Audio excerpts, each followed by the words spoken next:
everyone, it's Katrina. Number 10. London's secret royal tunnels. Edward Bodenham is part of the oldest perfume-making family in Britain. His business is in the heart of the Mayfair neighborhood, where he spends his time concocting famous scents. The company made colognes for legends like Winston Churchill and Marilyn Monroe. And there's even a secret archive in the back room of the business with ledgers dating back to 1730, when the company opened to create perfumes for the royals. But it's not the fragrances we're interested in. Down a set of stairs in the back of the establishment, in a cold basement, there's a cavernous area that leads to a secret set of tunnels stretching out across London. It was only recently that the family discovered the hidden archway leading into the Tunnel of Darkness during renovations. It's believed the tunnel, along with the tributaries it's connected to, was used by gentlemen in the Victorian era to move about the city undetected as they conducted nefarious business. Rumor has it the tunnels connected people of power to the gentlemen's clubs, where to this day, women still aren't allowed inside. The tunnels allegedly ran from the winemakers and the gentlemen's clubs all the way to the royal palaces. There's even a rumor that King Charles II specifically requested the upscale retail area of Mayfair to be built close to his home in St. James Palace. It was all so he could easily have a tunnel built from his house to the shopping district. It's extremely unlikely the lost tunnels were used for crime. Rather, it was a discreet way for men to visit clubs, to discuss business, and to meet somewhere for drinks and cards. It was also handy for members of the royal family who could move underground instead of walking through pedestrian traffic and being forced to mingle with the commoners. The truth is that underneath London is a subterranean network of lost tunnels, abandoned mine shafts, government passages, and forgotten bunkers. In 2011, the Mail Rail Line was discovered stretching 6.5 miles across the city. It was an underground railroad line built in 1926 to move mail across the city, but it was forgotten about, and it's already calcified so much it looks like a natural cave. The whole thing is covered in stalagmites and stalactites and old postal bags, and the trains themselves have become fossilized on the walls. Pretty cool, huh? And now for number 9. But first, I want to give a big shout out to Elizabeth Warman and Joshua Dunlap. Thanks so much for watching and supporting Origins Explained. If you are new here, be sure to subscribe and join the family. Number 9. The Tunnel Under Teotihuacan. 30 miles north of Mexico City is the ancient Aztec metropolis of Teotihuacan. Although it may have been briefly occupied by the Aztec, the city itself was built by an even older civilization that came hundreds of years before the Aztec found the settlement. When the Aztec came across the abandoned ruins of Teotihuacan, it seemed to them like it was a city built by either giants or gods. Scientists think it may have been the Toltec civilization who constructed Teotihuacan, but that's never been confirmed. So we still don't know who placed the first stones or when. The city is estimated to be at least 2,000 years old, with some estimates placing the earliest settlement date as 400 BC. The Aztec came across its empty streets sometime in the 1300s, but by then it had already been abandoned for centuries. We know that because of the size of the city, it was one of the most populated places in Mesoamerica. There could have been as many as 200,000 people living here prior to its abandonment. The most famous and most recognized buildings in Teotihuacan are the Great Temple Pyramids, specifically the Temple of the Plumed Serpent. It was after a heavy rainstorm in 2003 that a tunnel was revealed at the base of this temple. The water opened up a sinkhole at the very edge of the pyramid, showing down into a tunnel of unknown depth. Archaeologist Sergio Gomez has spent 3 decades, nearly all of his professional career, working at Teotihuacan, and he had no idea there was a tunnel there. It's taken a long time, but archaeologists have slowly cleared debris and made their way deeper and deeper underneath the mysterious temple. It's been 20 years since the entrance to the tunnel was uncovered, and we still don't know what secrets are at its end because it's still being excavated. It could be a tomb, the final resting place of the greatest emperor Teotihuacan ever knew, or it could be a ritual pit where human sacrifices are stacked in the thousands. But unfortunately, we just won't know until we get to the end of the mysterious tunnel. What do you think's down there? Let me know in the comments. Number 8. The Pharaoh and the Secret Chamber. Despite having the most famous tomb in the world, the man buried underneath the Great Pyramid of Giza has never been found. It's generally agreed by archaeologists that Pharaoh Khufu, also known by his other name Cheops, was interred within the pyramid alongside his queen. This would have been in the 26th century BC after the king's death in 2566 BC, but nothing was ever found inside the pyramid that we know about. There aren't any artifacts or sarcophagi, and no body has ever been discovered. But what if all that could change? The Egyptian king who ordered the construction of the pyramid may have been buried inside a secret chamber somewhere inside the structure. Amateur historian Matt Simpson claims he made a shocking discovery while investigating the brickwork of the complex. He believes on the west side of the pyramid there are unusual markings that suggest a forgotten entrance. Matt says the Egyptians may have buried Khufu inside a chamber, then completely sealed the entrance, removed the staircase, and created a phony entrance at the other side of the pyramid. If true, it would mean that Khufu could still be in the pyramid, totally hidden inside a tiny compartment that's never been picked up by modern scans. What do you think? Do you think he's still in there? Let me know in the comments. Number 7. The Dungeons of the Alhambra. The Alhambra is one of the most spectacular ancient palaces in the entire world. It's part castle and part fortress, an ancient citadel still standing in Granada, Spain. It was constructed in the 8th century AD during the Islamic Golden Age. This was when Islam had made the most headway in its invasions of other nations, having fought their way out of North Africa and conquered Spain. The Alhambra is the only royal center of the Islamists in Western Europe that's left standing. It was also built by the very last Islamic kingdom to rule the area. The structure itself spans almost 26 acres. It has over a mile of walls and 30 tall towers, and all of it was constructed on Sabika Hill. It has a fantastic view over the entire city of Granada and the plains below. Its strategic position gave it real command over the area, with the mountains beyond rising like the peaks of a crown around the fortress. The Alhambra had 3 main sections. There was the military base for housing guards and families, the palaces for the sultan, and the section for the court officials who took care of the kingdom. The oldest part of the fortress is the military base, known as the Alcazaba. It was initially used to house the soldiers who guarded the sultan. It was likely built even before Muslims arrived in Granada. From the military base rose a new royal residence, and one leader after another added to the structure until it became the monumental palace you see today. In 1492, Islamic rule came to a definitive end by the hands of King Ferdinand of Aragon and Queen Isabella of Castile. They were responsible for conquering Granada, Spain, and by doing so, they unified the country under the Catholic monarchy. The last ruler of the Nasrid dynasty, Muhammad XII, was also cast out in exile. The Alhambra underwent some serious changes during this time, with churches replacing mosques. But then, the palace was abandoned in the 18th century. But there's more to the Alhambra that most people don't know about. Underneath the complex is a terrifying network of subterranean features. Steps lead down into the dark pits of the palace, and Jesus Bermudez, the head of conservation at the Alhambra, says the underground network filled multiple roles. There were storage chambers, which basically served as underground silos for holding wheat and grain. But there were also dungeons and holding cells. There were over 21 dungeons that have been found throughout the grounds of the Alhambra, and some of them were only recently discovered. One of them was discovered by a gardener who found himself sinking into the earth one day because he was standing on a forgotten entrance into a dark catacomb beneath the palace. Number 6. The DC Tunnels.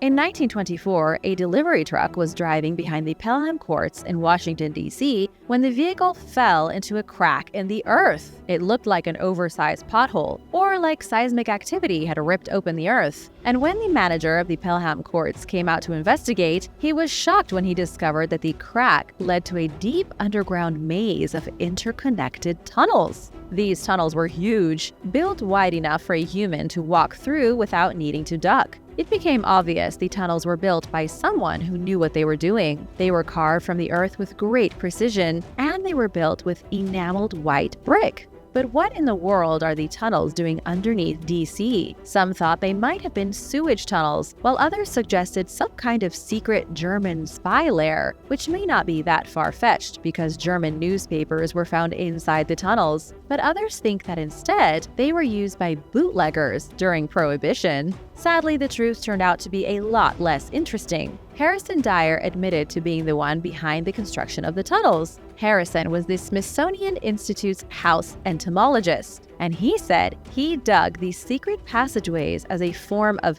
exercise. Digging tunnels was his hobby and the way he kept in shape. He supposedly worked on them for about a decade between 1906 and 1916. What? Anyone else out there who likes to build tunnels for exercise? Anyone? But there was still a mystery to be solved regarding the tunnels. Harrison may have dug the tunnels as a fun hobby, but somebody else was using them. He hadn't put the German newspapers in the tunnels, and he also hadn't been the one leaving behind the liquor bottles in the cold subterranean passageways. But now we'll never know who utilized these tunnels because, sadly, they are gone. The Pelham courts don't exist anymore, and Harrison Dyer's tunnels were sealed with concrete and built over by the Hotel Palomar.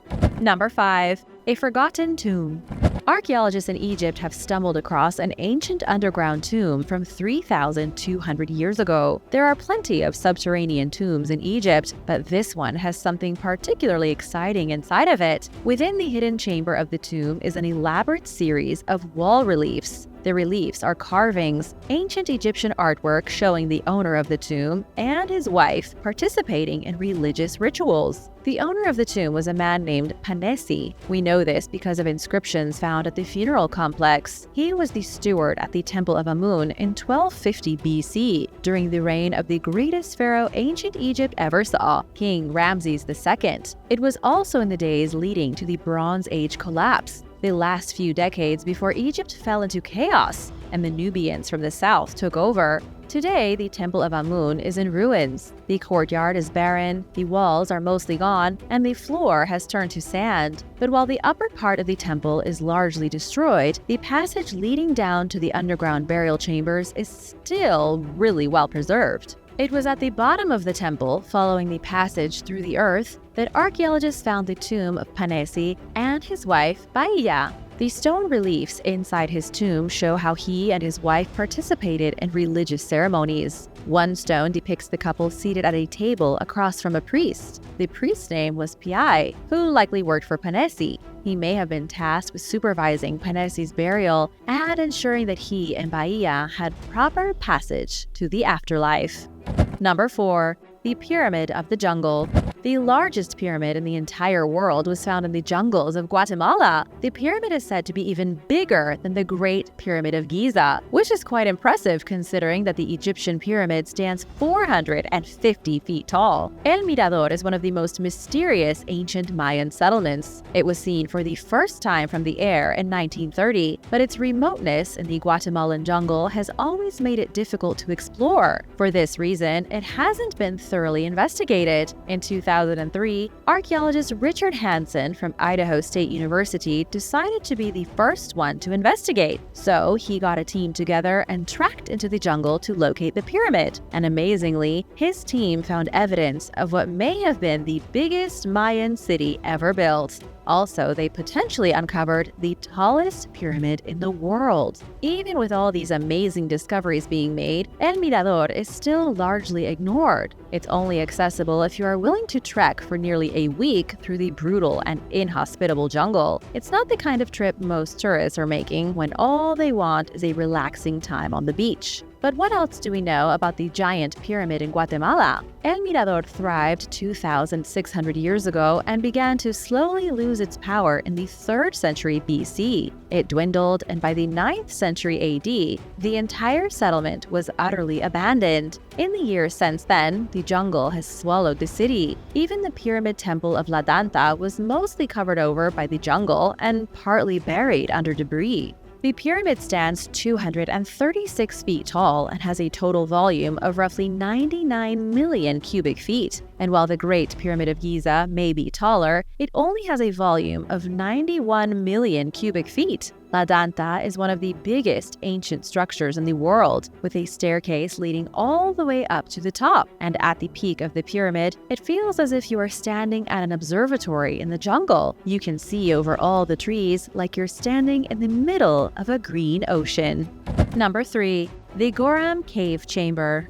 Inside Gibraltar's Gorham's Cave complex, researchers have discovered a hidden chamber that was completely sealed by sand for the last 40,000 years. The cave complex itself is massive, and for some reason, it's incredibly different from its surroundings. Going into the cave is like descending into another world. The caverns and chambers were first explored in 1997. Then, in 2012, archaeologists from Gibraltar National Museum began poking around for anything that had been overlooked. 9 years later, the researchers finally found a huge room at the far end of the cave. Gorham's cave complex is so big it has a variety of different caves inside of it. There's Vanguard Cave, Hyena Cave, and Bennett's Cave. It was in Vanguard Cave that the new chamber was found, which could reveal more information about the Neanderthals who once lived here. We already know that Neanderthals lived in the cave complex for thousands of years. They lived alongside modern humans, which is clear from the remains and tools found at the site, including evidence of bonfires, fossils, slaughtered animals, and prehistoric artwork.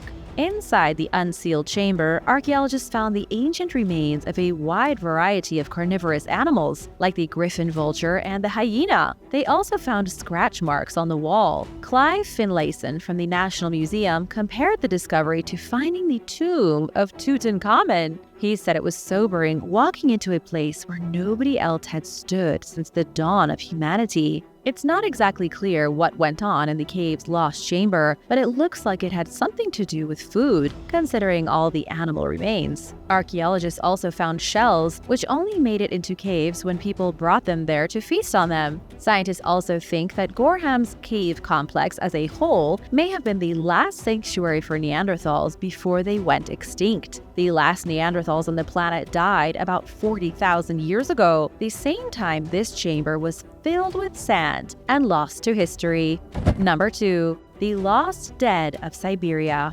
In the 19th century, the Shinoye Cemetery was established on the outskirts of Krasnoyarsk in Siberia. What the creators of the cemetery didn't realize at the time was that the land had already been used. A century after the graveyard was established, excavations revealed an ancient burial mound. A team of archaeologists from the Siberian Federal University were the ones who came across the lost chambers of death. A total of around 150 burial mounds likely surrounded the outskirts of Krasnoyarsk, but most were lost or completely destroyed when the city started to develop in the 20th century. The graveyard at Shinoye is the first one to be seriously excavated in the past 65 years. When the necropolis was constructed, the builders bulldozed mounds of dirt that they didn't realize were ancient burial mounds from the days of the Scythian warriors. Luckily, though, the bulldozer didn't destroy all the evidence. Archaeologists were able to go underneath the cemetery to the lowest level, where they uncovered a huge rectangular pit full of dozens of bodies. The pit was lined with thick timber and had birch bark for carpet. Inside, they found bronze daggers, bronze plaques, and heaps of bodies. They also discovered ancient knives, ceramic vessels, and other grave goods. The burial chamber was made by the barbaric Scythians who roamed the vast plains and steppes of Ukraine, Russia, and much of Central Asia in the 5th century BC.